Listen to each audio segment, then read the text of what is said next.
Welcome to Construction Genius. This is Eric Anderton. My guest today is Amy Marks. Amy is the head of Industrialized Construction Strategy and Evangelism at Autodesk. Before joining Autodesk, Amy was the CEO of Xsite Modular, and she has pioneered a path to becoming the world's preeminent prefabrication consultant. My conversation with Amy today is going to be extremely important for you because she is at the forefront of bringing prefabrication methods and philosophies into the construction industry.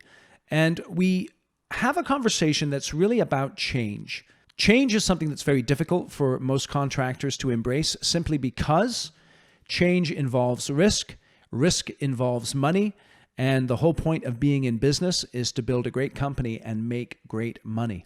So in order for change to happen, you must first be dissatisfied with where you are in your business, have a vision of where you could be, and then have some concrete first steps that you can take in order to overcome the resistance that you naturally have to change.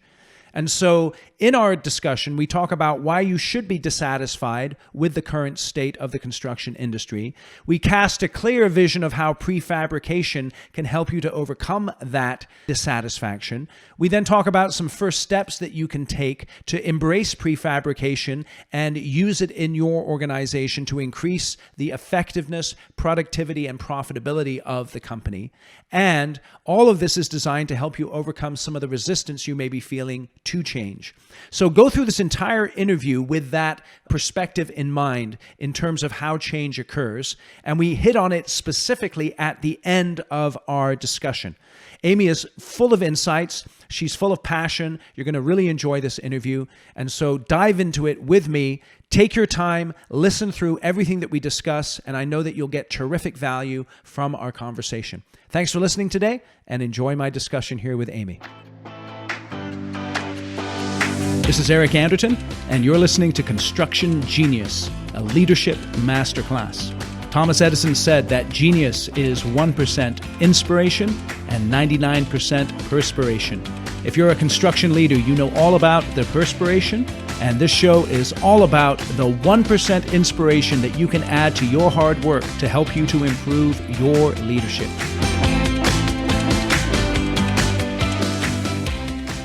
Amy, welcome to Construction Genius. So great to have you on the show.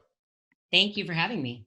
You know, it's interesting. In my introduction, I was introducing you as the head of Industrialized Construction Strategy and Evangelism at Autodesk, but you're better known in the industry as the Queen of Prefab. How did you get that moniker? Well, I've been in the industry a long time, and as you know, there probably aren't too many women that have been in the AEC industry with that moniker. I think I might be the first one, but it happened actually a long time ago. I think I was chairing a conference in Asia.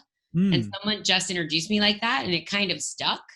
And then was an early adopter of LinkedIn. And so as people kept calling me that on LinkedIn, I just sort of embraced it, honestly, and started hashtagging Queen of Prefab.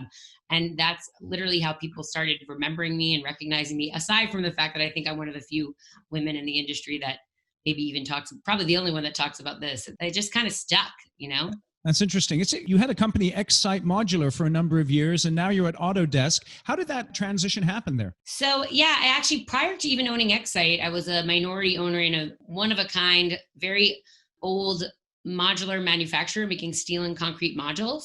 And also, we launched bathroom pods at that previous company prior to Xsite. So, I've been in this game for, at this point, like almost 20 years as both a fabricator, and I ended up being the president of that company and then leaving because I felt like at that company, I was holding a hammer. So every problem I made looked like a nail, and I was solving it with the things that I knew how to make. And when I left over 10 years ago now to start Xsite, we started actually as prefabrication consultants. And that was a phrase that didn't even exist in anyone's vernacular. So I remember showing up at a lot of jobs and people asking me, what do you do? Like, wait, you're not the architect of record? What? I don't understand. You're the engineer? Oh, you're a fabricator? And I said, no, I'm not a fabricator. Well, explain it to me. And so really, I've been honestly blessed to travel the world and work on some of the biggest high profile and largest technology embedded projects, even working for governments and big GCs, big architecture firms, very big owners, to have a really 360 view on what happens and what the stakeholders, holdbacks are or what their drivers are. And so I started really talking to Autodesk to help them, just give some friendly advice about strategy. I met Jim Lynch, who, if you don't know Jim Lynch, who's the general manager there, he really was just one of the smartest, nicest guys I'd ever met. And I felt like he really got it.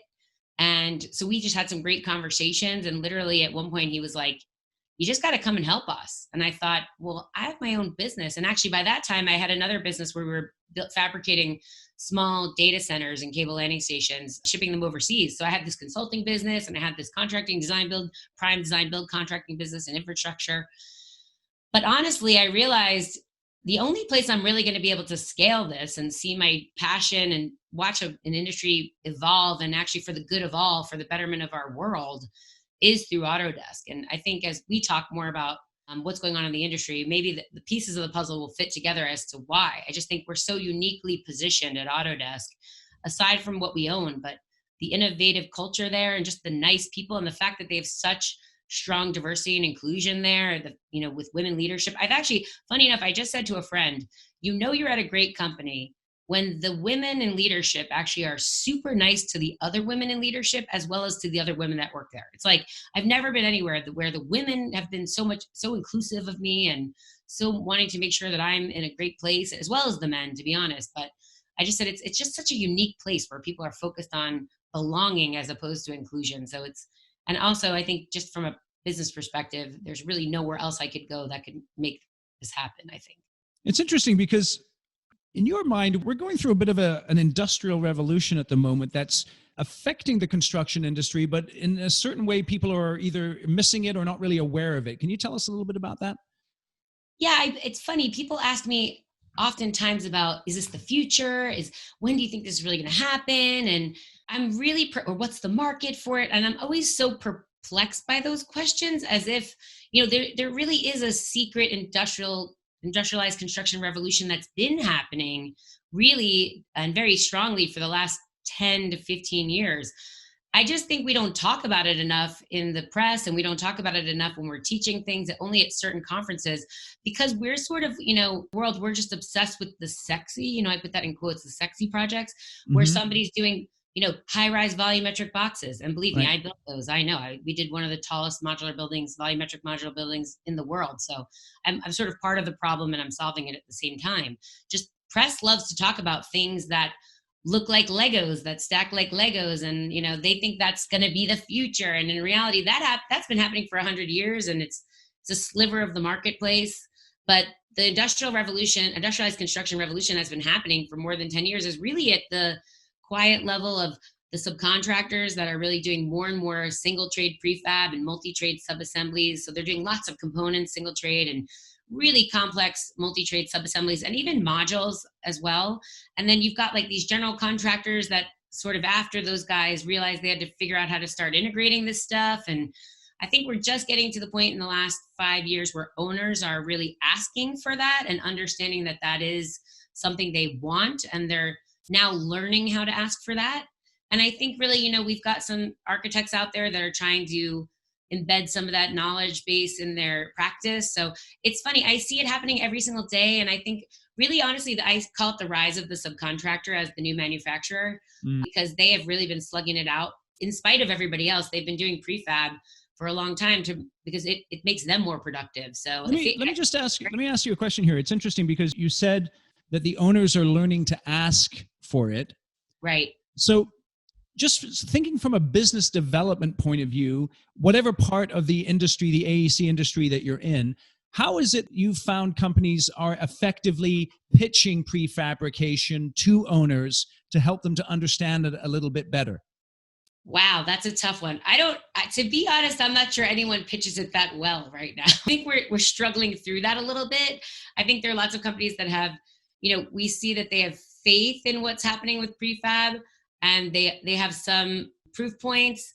I think they're struggling because we're so siloed to really pitch the story in totality. But honestly, luckily, I feel like some of the biggest owners are actually asking for it, which is driving more so than people are pitching, right? So if you have these I call them serial builders in quotes, and I mean the owners that like are programmatic builder that have tons to build. So they've got, I don't know, multiple $billion data centers to build or billions of dollars worth of hospitals to build.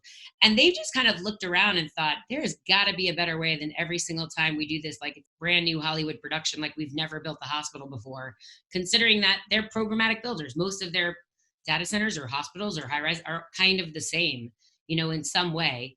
I think the owners, the struggle they're having is they are asking for it, but we have to balance that with their collaborative. They have to start getting collaborative about reducing and removing risk. They have to be part of that conversation about removing risk, because I think people know a lot about prefab, but I don't see that many projects that often that have the entirety of the stakeholders really on board, that they all understand, they all have great expectations.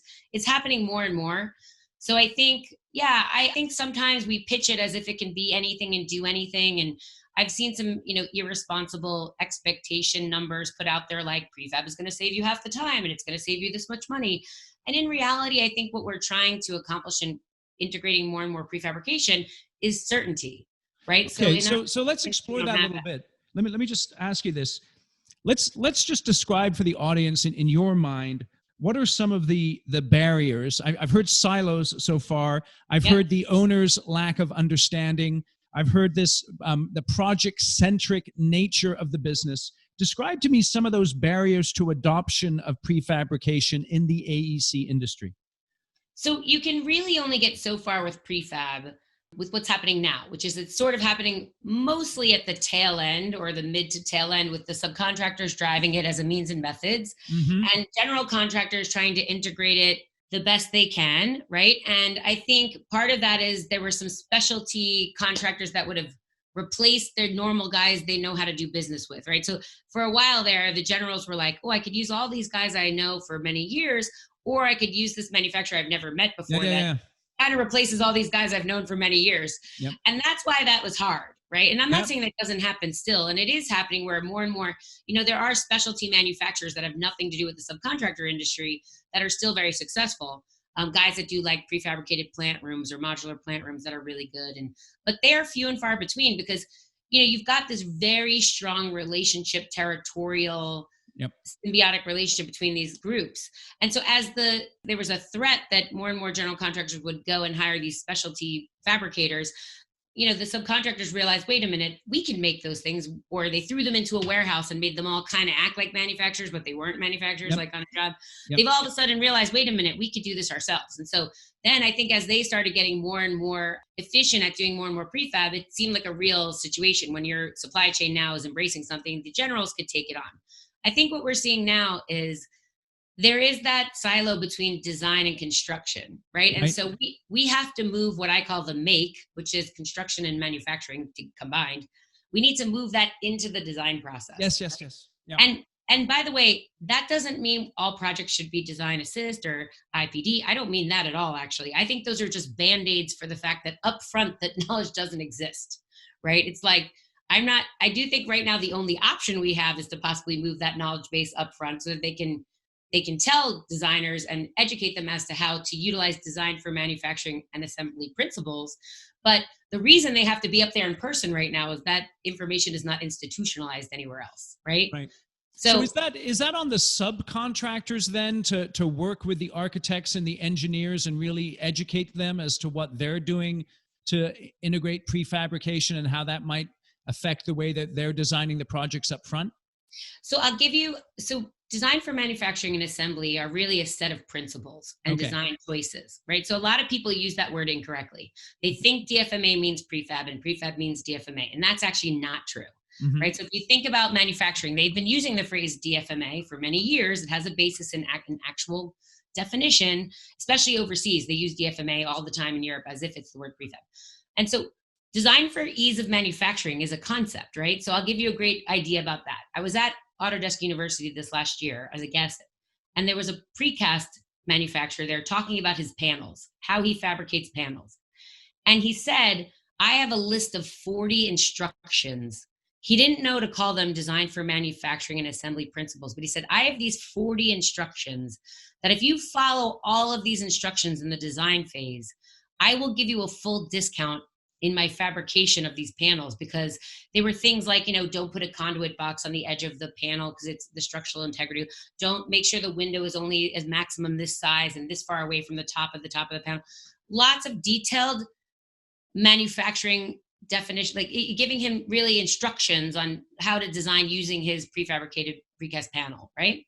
And so I was like, wow, this is amazing. And by the way, if you use them all, you got the full discount. If you used only 30, he gave you a very small discount. If you use less than 30, it would cost you more than what you could do on site, right? Because he now has to change his manufacturing procedure, his line changes, his supply chain. He has to do more structural things to make it work. So that information is about one product. Now imagine first how many prefabricated elements, and especially when you talk about multi-trade, that you not only need to know the generic principles of DFMA, like you design it once, use it many times, design in for safety, things like that. But you also now need to know for every specific element, you have to first understand what the elements are and have the right terminology for them. There are structural ones and multi-trade and single trade. And then you have to move those instructions up front to the person that's designing them in some way. So I can just hear, I can not hear, but I can imagine what a GC is thinking as they're listening to this.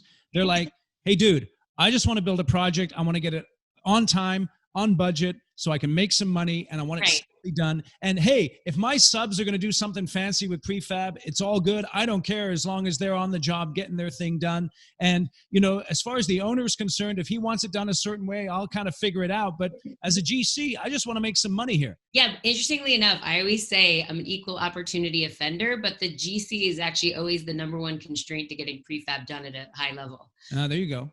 Just for what you just said, right? So, and I would push back and say, not many GCs, that's why they call it estimates. Not many, if you look at some of the studies that have been done, even the best projects, like there was just a study done a couple of years ago by the Lean Construction Institute on like the largest projects and ones that they categorized as best versus typical. And even the majority of the best projects are not done on time in our industry, and they're certainly not done on budget. So it's like, we have very little way to go, honestly, before we can say, like, I just want to make money. And I feel like it's like, you don't make money now. Like, so what contractors make. You could put not at the moment, but you could almost put your money in the bank and make more. And you have infinite risk as a contractor. Right. So it's like, why not have some certainty that at least in the small amount of money you're making, that if you learn how to do something that at least gives you certainty for that without that infinite downside, and then allows you to make more money, because the more and more you can assemble concurrently on a job site, right? That's what it's all about. It's not about linear construction, piece by piece, stick by stick. The more you can decouple the more complicated bits and assemble them, not just in art, we need to learn how to assemble it in architecture, right? Like to not draw stick by stick, but to element-centric design. The more we can concurrently build things and decouple them from the job site and then land them and, put them in place in an accelerated method, you can't do anything but be better at it. So, and you will make money. But the problem is that we do things like, trade-centric estimates. And we don't know how to do, element-centric estimates, or even in Lean, like if you're doing target value design, you're doing trade-centric target value design. Yep. We teach a class called element-centric target value design. Is that all the processes, we have a lot of process entropy in the construction industry. And the days of like, look, I grew up in that business. My dad used to say, all you need is good people and take great meeting minutes. And that's how you win jobs. That's not true anymore. I'm old now. So when I was young, that's what my dad used to say. But now we have to be better.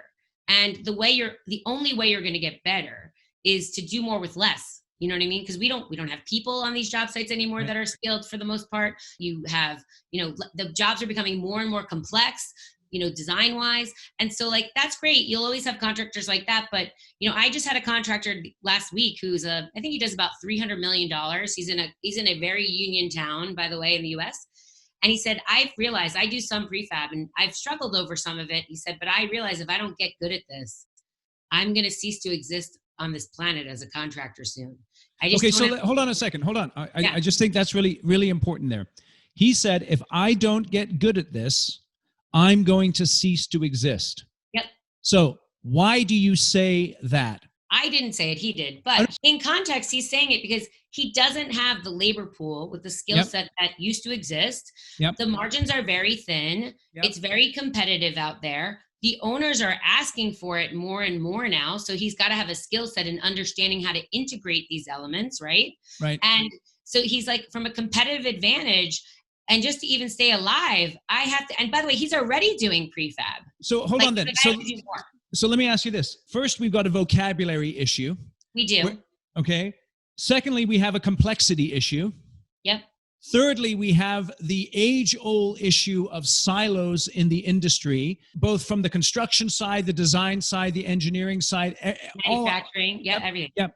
I'm that GC with this industry change coming right down the track to me, towards me. I want to stay in business for the next 10, 20, 30, 40 years. What do I need to do to make sure that the train isn't running me over and I'm actually jumping on board the train? So interestingly enough, we've had people in our industry talk about the McKinsey report and that we were, second to dead last in digitization in our industry, right? We don't have a high uptake in technology. Mm-hmm. But that's all they say, and then they don't really say why that is, right? I always say, like, one of the reasons we don't have R&D money is we put all of our R&D money in contingency, because we're so project centric. We put a tremendous amount of money in contingency that if I told you, if every company took a sliver of what they spent in contingency and moved it up front for some learning, we'd all be in a better place, right? So I think that's all about the risk there then. That's one of the reasons, right? Like, because we're so project centric, right? Yeah. And I think the other thing you have to do first is you've got to move your way up in the maturity stack. And the way to do that is to get off paper, right? Like, it's very hard to understand and aggregate information across one job, let alone many jobs, to see where you need to improve if you're not digitized. If you don't have a digital platform, if you don't have connected software that allows you to see how do things work from the time I estimated it to bought it out in real time, to coordinating things with the architect still, and then getting it to the job site, watching things be done and tracking it. It's really hard to do anything. By the way, I always say that's why our industry hasn't really been disrupted yet, because we're so fragmented and no one's, we don't have centralized digital processes here that it's hard for somebody to actually figure out how to disrupt us because we're not on it. And quite frankly, we need to be disrupted. We need things to change because we have, like I said, when we're thinking even our best project, like literally in that study, I was shocked that some people would have said best project ever, over budget and late, still the best project. I'm like, what? How does that happen? How did that even make the list? And by the way, it wasn't one project; it was a lot of projects. So just let me ask you this again: construction's a local business; it's a hands-on business. How do people begin to get their mindset shifted from this project-centric, bid the work, plan the work, build the work, move on to the next one? How do they do that? And like you said, move up the chain, move up the learning ladder or the sophistication ladder. Yeah. How did you put it? I call it the maturity stack. The maturity stack. That's an interesting thought there. Yeah. I mean, for me, I have a whole thing about prefab readiness. Like, where are you in a level of prefab readiness? And getting digital is one of those things that's really big. I would say even more than that, the first thing you need to do, maybe even before getting digital, is you need to understand your culture and your leadership and your company. Because I'll tell you, there's a lot of big companies that have plenty of money, have a really hard time doing prefab, and it has nothing to do with the resource issue. It has everything to do with their culture, everything to do with process entropy there, everything to do with, to be honest, I call it a lot of beating on their chest and telling me that it's just fine the way we do things. I've been doing it this way for 50 years. And we pretend that doesn't exist anymore, but let me tell you, it certainly does. No, it exists. Believe me. Yeah. I know. Yep. So I feel like before even you spend money on software, even like if you're getting digital or whatever you're doing, like, you really need to look at your leadership to even see if it's going to be worth it for you. Because if you don't know how to create a culture of learning and to recognize that change needs to happen. By the way, there's a great formula called Dan Miller's formula for change I've been talking about for many years. And in order to change, the first step in that formula is you have to have dissatisfaction. Right.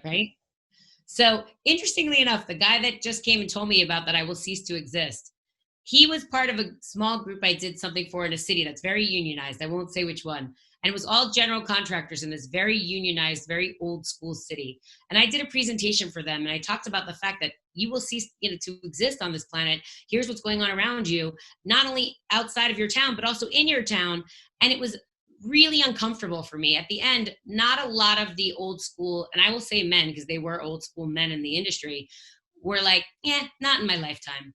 By the way, I know projects in their town that have done tons of prefab, but they're like, that won't happen in my lifetime. And by the way, anytime someone says not in my lifetime, either it's already happening or it's on a 3-year horizon. Like that's it either happened already or it's going to happen imminently. So it's like I always laugh when I hear that. But out of that group, one of the gentlemen who owns a company, who by the way is in his 60s, Right. That's the guy that he's not a young guy. He's not the son of somebody else. He's like, I'm already doing this. I think they are not opening up their eyes to the change that's already happened, because you know why? They're very happy with their very nice boat in the harbor. They make plenty of money. Their kids went to a nice school, and they don't really like have any dissatisfaction with what they've had. So they're not really going to change. Right. And then what will happen is one day they will probably cease to exist, because, you know, their kids probably won't understand how to evolve the business, and they didn't set them up for success by doing some of these new practices, and they won't be able to compete. But I'm not sure they care. Like maybe they're happy with the end of it if their kids go and be doctors instead of contractors, but I don't know. But he, you know, this particular person was like, that resonated with me, not just him, several other people in the group. And they were like, I'm already doing this. I see it. If I don't change. And by the way, not a bad stance if everybody else in the room is like, we don't need to change. It's like when this guy changes, everybody else will have to change. Right. So that's a good thing. He recognized his opportunity. So I think it's fundamental there is that the process has to begin with people in terms of the leadership of the company embracing the reality. Yes. And then there has to be a fundamental, I'm just picturing this massive rock that people are perpetually pushing up the hill, this rock of the silos in the industry. Yep. And so how do you think the industry will make progress? What do you think the industry is going to look like in the next 5 to 10 years with regards to the embracing of this mindset that we've been talking about? You know, I think we've made some strides actually in breaking down the walls and breaking down silos. I think, you know, again, one of the things I said about Autodesk is that they're uniquely positioned really to make this happen at scale. Right. So I came here because really, you know, at Autodesk, there's software from everything from conceptual design all the way through asset management, right? So you've got everything in the design stack, everything in like, you know, the digitized stack from, you know, pre-construction with the Autodesk construction, everything. Autodesk Construction Cloud has everything for construction. And then you've got manufacturing. You've got this tremendous amount of understanding there. And because we are very siloed in our industry, I don't think many have put together the fact that it really, I believe, and Autodesk believes that we need to enable and empower this industry, right? And that's why I came here, right? So I wouldn't have come here if that wasn't how they felt, that we really do need to make things like that contractor. I owe it to him to make it easier for him to do prefabrication if he will cease to exist if he doesn't, right? And by the way, it's not just him. I've had the same conversation with architects.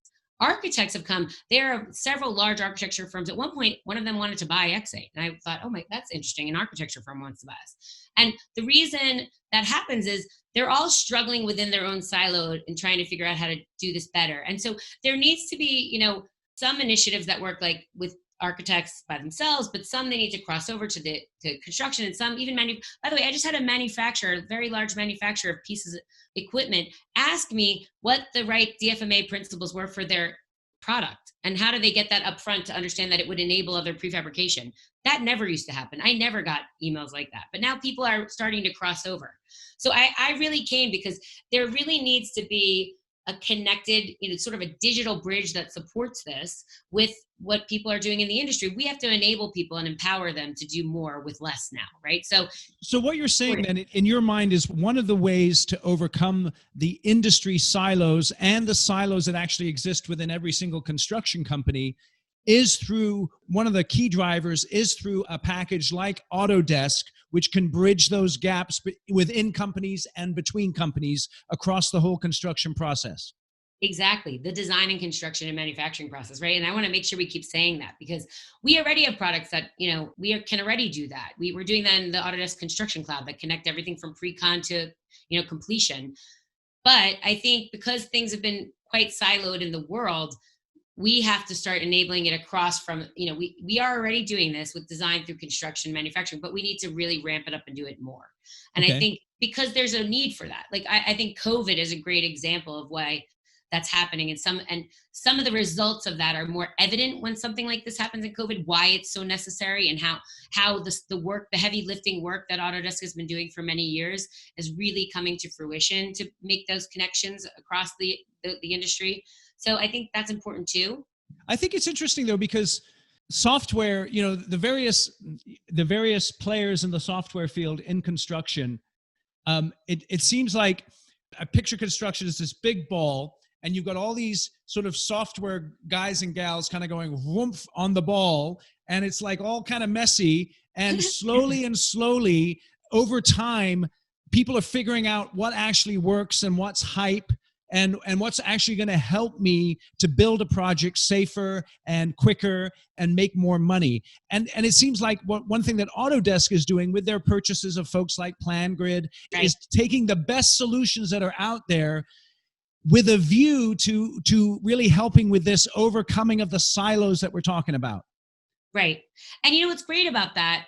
You know, it's not a product that solves it. I hate to say that, even though I know that's I believe we bought the best products. That's your point, right? I do think like Building Connected is amazing and Sure. PlanGrid is amazing. I mean, my ex-husband's on a job right now, 2 hospital builds, and he said, I'd be dead without PlanGrid. You know, like he's like, I wouldn't be able to do any of this. Or BIM 360, collaborating with BIM 360. He's like, I would be in the middle of these patient rooms if I didn't have BIM 360 right now, thank God. So I think we've looked at this differently to understand that it's never going to be about one product, right? It's about what that contractor said to me, that I will cease to exist unless I can fully embrace this entirety of the process, right? Right. And I think that's important for everyone to recognize. Now, it's funny, I kind of said this early on when I first started working at Autodesk. It's like, why buy the Autodesk Construction Cloud versus something else, right? So, okay, there are plenty of things out there that I think do some of the similar things that the Construction Cloud does. And you know that's true. I mean, I don't sell software, so that's a good thing. I can say whatever I kind of want, and that's the case. But I happen to think there are other products out there that you put together. They could equal potentially some of the parts of the Construction Cloud. But that's not the gist of this, right? It's the fact is, one day, and even now, you can already with the Autodesk Construction Cloud connect it through the design process all the way to the end. It's about process more than it is about product, right? And this is teaching and embedding that a little bit more of that transformational process of IC and prefabrication into the process in totality, right? So it's like at some point, no one really is going to care about one little piece of the software within this whole connected process, because the process is far more valuable than any piece of software, to be honest. Like, I believe. Now, I don't sell software, so maybe that's, personally. But I think I came to Autodesk because we have aside from having the best software, we have the most in the stack. And I also think we have great innovative clients. Like, we have an amazing consulting division here that I get to work now with some of the greatest companies in the world to help them on their IC strategy. And they're already, my consulting business was always about the process. It never had the backbone technology stack underneath it. I was agnostic to that, honestly. But now I can actually really make it so much more robust by having a technology stack that attaches to it, regardless of whose it is. And I think that's what's really important, that I believe, and by the way, I had to assess the company before I came on all the things I just said about that GC. Did it have the right culture? Did it have the right leadership? Was I going to be able to do what I really think is necessary to get, do they have process entropy that I couldn't break down? And for me, really, and I looked across the industry when I thought about moving, and I was like, this is the place to go. Luckily for me, and this is going to sound crazy, COVID happened right after I got here, honestly. And coming over here and the choice I made to come, I came because I believed all those things. And when I came and talked to people before I would come, but then to have it validated right after, to know like, wow, this leadership really does care. They do care about their clients. They do care about their employees. Like, they just did unprecedented. They ended up giving all the employees that didn't have stock in their packages stock in Autodesk during COVID, because they want them all to be owners. They had doubled their capacity to give donations through their employees during this time. They basically, literally the leadership came to me. I had capacity when it happened. So I was on all these task forces, and leadership just said to me, Amy, go help whoever needs help with prefabrication for these hospitals. Don't ask for credit. It doesn't matter. Just go help people. And I'm like, who does that? What company actually? I knew they told me that when I met them, but then to see the 100-year event happen and watch people put their, they walk the walk. They don't just talk it. And that was, for me, honestly, I'm even more excited about the premise of being able to, really transform the industry now that I'm validated that I'm in the right place. It's interesting because I think that it seems that Autodesk has a particular thesis as they're approaching the market. There's this fundamental understanding that they're trying to transform the construction industry. No, that's probably the wrong way to say it, because that implies that they're in control, right? Transform is that's why I think it's challenging, because they have a perspective. You guys have a perspective. Right. I just coming from an outsider who's worked with guys and gals in the construction industry for 15 years. This is a heavy lift. It's a very heavy lift. That's why it hasn't been done before. Right. And Hey, we talked about this before. I played competitive rugby for 15 years. I'm Yep. tougher than I look, just for the record.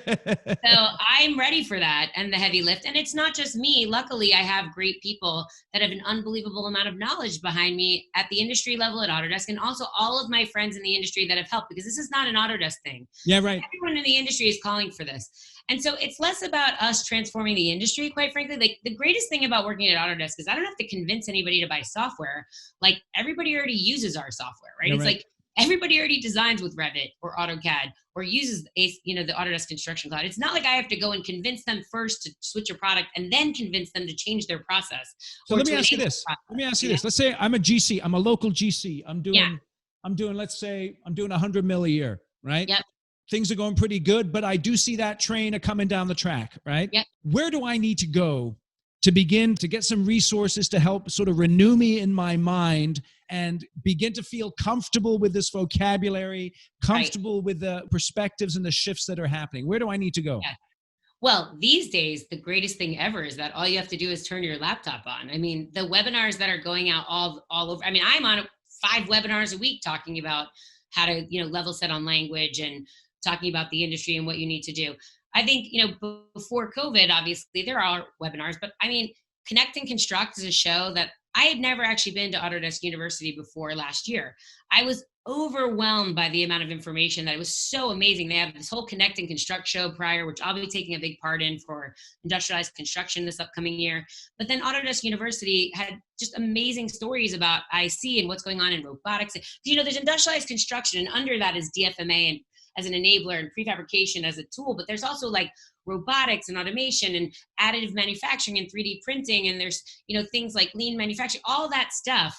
You can go and learn about that at AU, as well as, like, I'm the ambassador for a show called Advancing Prefab. It's mostly subs. It last year had 900 people almost. And, it started 4 years ago. We had 200 people coming. So we got Connect and Construct. Connect and Construct. What was the other one that you just said? Advancing Prefabrication is a great show that I'm the ambassador for. That happens once a year. Advancing Prefabrication. Yep. Yep.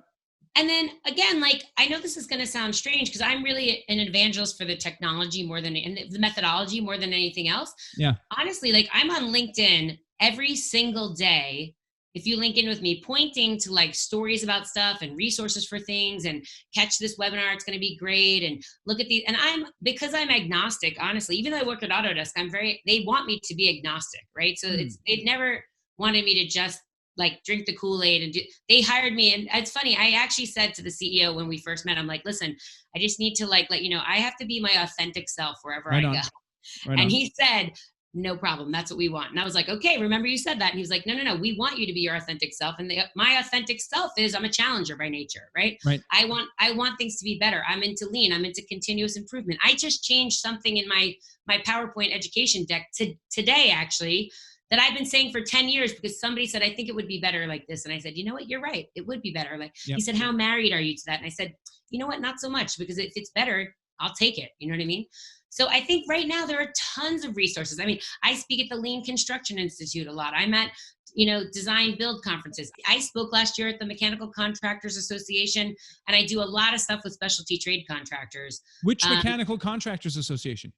The National. I spoke at the MCA National. Yeah. I spoke at SMACNA last year. Oh, did you? And then, I'm also, by the way, that's just the US. I do a lot in Australia. I know this is mostly, I'm not sure how international your listenership is, but I think 40% of my following is from Australia. I used to do a show there all the time, and I'm going there in October to speak for their version of the MCAA. That's the AMCA.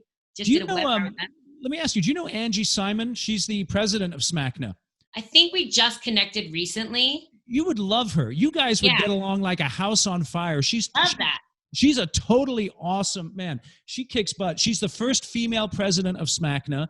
I think we just connected. Yeah. She is the CEO of Western Allied Mechanical out of the Bay Area. She's awesome. I think we just connected. And it's funny. And then in Asia, like, I'm always in Asia doing a couple shows because I worked for the Building Construction Authority in Singapore for several years. And by the way, if you want to learn about stuff going on, Singapore is like the Silicon Valley of DFMA prefabrication. By the country that you can't actually get a building permit anymore unless you're doing prefabrication and you're utilizing BIM. So they're incentivizing contractors and stuff. It's great. So there's another point, right? You just hit on that. Let's just wrap it up with that, Sure. because the question that I'm always thinking is, who's going to drive this? And is it the owners? Is it the subs? Is it the GCs? Is it everybody? But then you just brought in the 800-pound gorilla, the government. So talk about that a little bit. How do you think the government comes into play here, both locally, statewide, and federally, in terms of driving prefabrication? Look, right now we have such an amazing opportunity for government to really further this industry. And here's how. I sit back sometimes and I watch certain states. I won't say which. I live in New Jersey, by the way, but I watch certain states and I hear them give out monies from their state and say, we're going to give you the money for this project, but you got to hire locally. Right. And I'm like, is that good enough? I don't think it is. Or stimulus money that, is mostly looking at what they call infrastructure. And I think what we've learned here now at COVID-19 is that infrastructure doesn't just mean roads. Like we need hospital beds right now. We need, the last mile for the digital infrastructure is probably the most critical infrastructure we need at the moment, right? You've got not just kids that can't actually get on the internet for school and families that can't communicate, but you've got small businesses, which in our industry, we're mostly small and medium-sized businesses that actually didn't have the ability to go digital during this time, that weren't able to collaborate and be safe on job sites because they didn't have that ability, right? So now while we're giving out all this stimulus money, we should be asking for a few things with, that money where it goes. We should require the use of things like BIM and, digital collaboration tools. And we should be requiring the fact that they have get some innovation points by utilizing some prefabrication. Because if you put people in think about this, if you're government and you said you got to use my local people, you've basically just said you've got to hire contractors and get them out on a job site. But if you say, listen, we're going to give you this money, and part of that is you have to set up this factory and you're going to employ people in this factory. A factory is different than putting them on a project, right? It's more project-centric thinking. A factory is programmatic, right?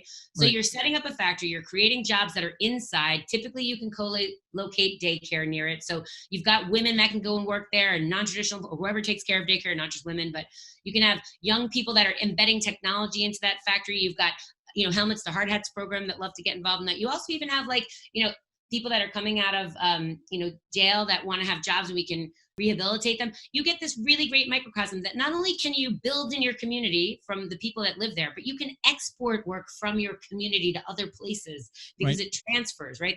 And we just get this really great living, learning culture. We start creating an ecosystem. And by the way, I think the ecosystem is changing already in AEC. It's the current people we have now are participating and really going along in this ecosystem of IC. But the government can move that so much further, so much faster. All they have to do is look at places like Singapore or the UK or China, where they've demanded the use of this because they have more constraints than we do, right? So we're in the United States, we have less constraints. But I think also the other reason is they just think 10, 15 years ago. I just had somebody recently say to me, I don't know if we should talk about prefab because the trade contractors will get very upset. And I said, why? They're the ones doing all the prefab. They want the guys that have invested in their fab shops want you to say that. Why do you think they put that money into their fab shops? This is where it really pays off for them. It's the reason why during this, compared to Sandy, you've seen more subcontractors and general contractors have solutions for hospitals and less of the tent structure, containerized, the stuff that kind of comes out of I would say the lower end rapidly deployable stuff, because these contractors were able to pivot and do something quickly because they had fab shops, because they were digitized, they could collaborate online, right? It's that's why Louis Vuitton could make ventilators very quickly and pivot. And in construction, most of us that aren't digitized look around we can't do it. We can't go on the job site. We can't do anything. But the guys that were able to pivot are the guys that were already on this journey that are part of this IC ecosystem. So that's interesting to think about how COVID could really provide a catalyst going forward for the adoption of more of these prefabrication methods and means, simply because people are seeing how effectively it works. I can't even tell you the letters that come in every single day. And probably Autodesk is too humble to say this outright, but I will because I'm new. Every day I'm on an internal message board where I see letters from contractors and architects talking about how things like BIM 360 allow them to stay home and work, or that they would never be able. There was a letter from India. They would never be able to continue building this airport if they didn't have our software. Every day, at least 10 times a day, I see something come through that this is keeping people safe, but it's also making them more productive, and they were able to pivot instantaneously without any issue. So it's okay, you're the government now. You want to create resiliency within your your communities, your economy, this is it. You're about to give out billions of dollars. Why would you do that without any sort of caveat that we spend it more wisely, right? For what we're doing. So let me ask you this, just as we wrap up, because I mean, I can tell we could just go on for hours here, which is awesome. I'm really enjoying the conversation. What are some actions that a general contractor or a subcontractor could take to become less project-centered or project-centric and become more part of this ecosystem that you've been describing here in the last hour or so? Well, I definitely think your leadership has to open up your mind and start seeing the possibilities, right? So you might be dissatisfied. The next step in that formula is to have a vision. You need to have vision, right? Yep. So the way that formula works is you need to have dissatisfaction, then you need to have a vision. In order to do that, you have to stop, you have to open up your eyes, and you got to look around. You got to see what's happening, what's possible. I've actually had contractors say, I've shown them pictures. I was at a job consulting once, and I showed him pictures of all this prefab going on. And the guy actually said to me, I know that stuff happens in Europe, but it doesn't happen here. And I said, I just want to let you know. I said, every one of those pictures is from one of your competitors in this city. And he said, what? And I said, absolutely, that's the job up the street. So you have to have a vision. So you have to stop. And right now we have a moment. We should stop and look around. Yep. And then you have to have some first concrete steps of action. Yep. One of those is you've got to get digital. The second one is you've got to get educated. And by the way, you will find most people know that if you text me on LinkedIn or you text me on my phone, I always respond to everybody, students, CEOs, big owners, it doesn't matter. I want everyone to get on the journey. This is my passion. I don't have a bucket list, I always say. It's just this. My daughter who's 11 and that's all I got. Right? So I think you have to then have some concrete steps of action. And by the way, all three of those together, will help you they have to be greater than resistance, right? Yep. So you have to know that. So if you look at that formula, funny enough, that's what it says. And I will help you. Trust me. Like I said, I'm a rugby player and a mom, by the way, which makes me tough.